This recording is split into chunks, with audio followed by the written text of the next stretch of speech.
ಉತ್ತರ ಕನ್ನಡ ಜಿಲ್ಲೆಯ ಪ್ರತಿಷ್ಠಿತ ಪತ್ರಿಕೆ ಲೋಕಧ್ವನಿ ವತಿಯಿಂದ ಲೋಕಧ್ವನಿ ಹೆಮ್ಮೆಯ ಸಾಧಕರು ಪ್ರಶಸ್ತಿಯನ್ನು ಜುಲೈ 11ರಂದು ಮೇಘಾಲಯ ರಾಜ್ಯದ ಲೋಕಭವನದಲ್ಲಿ ಮಾನ್ಯ ಮೇಘಾಲಯ ರಾಜ್ಯಪಾಲರು ಪ್ರದಾನ ಮಾಡಲಿದ್ದಾರೆ.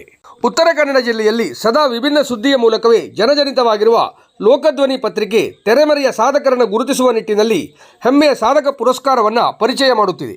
ಗ್ರಾಮೀಣ ಪ್ರದೇಶದಲ್ಲಿ ಸಾಧನೆ ಮಾಡಿರುವ ಕರುನಾಡಿನ ಸಾಧಕರನ್ನು ಪುರಸ್ಕರಿಸುವುದು ಕಾರ್ಯಕ್ರಮದ ಉದ್ದೇಶವಾಗಿದೆ. ಅದರಲ್ಲೂ ಉತ್ತರ ಕನ್ನಡ ಭಾಗದಲ್ಲಿ ಸಾಧನೆಯ ಶಿಖರವನ್ನೇರಿದ ಮಹನೀಯರನ್ನು ಪುರಸ್ಕರಿಸುವುದೇ ಒಂದು ಹೆಮ್ಮೆಯ ವಿಷಯವಾಗಿದೆ. ಈ ಬಾರಿ ಲೋಕಧ್ವನಿ ಹೆಮ್ಮೆಯ ಸಾಧಕ ಪ್ರಶಸ್ತಿಗೆ ಆಯ್ಕೆಯಾದವರ ಹೆಸರು ಈ ಕೆಳಗಿನಂತಿದೆ. ಡಾಕ್ಟರ್ ವೆಂಕಟೇಶ್ ನಾಯಕ್, ಕಾರ್ಯನಿರ್ವಾಹಕ ನಿರ್ದೇಶಕರು, ಸ್ಕ್ವಾಡ್ವೇಸ್ ಸಂಸ್ಥೆ.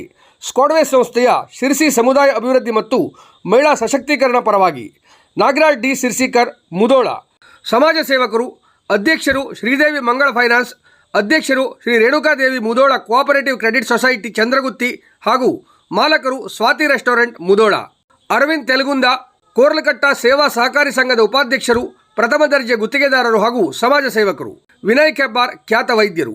ಹರೀಶ್ ಹೆಗಡೆ, ಯುವ ಉದ್ಯಮಿಗಳು, ಸಮಾಜ ಸೇವಕರು, ಶಿರ್ಸಿ ರೋಟರಿ ಕ್ಲಬ್ ಉಪಾಧ್ಯಕ್ಷರು ಹಾಗೂ ಸಿಇಒ ಶಾಂಭವಿ ಅಗ್ರಿಮಾರ್ಟ್.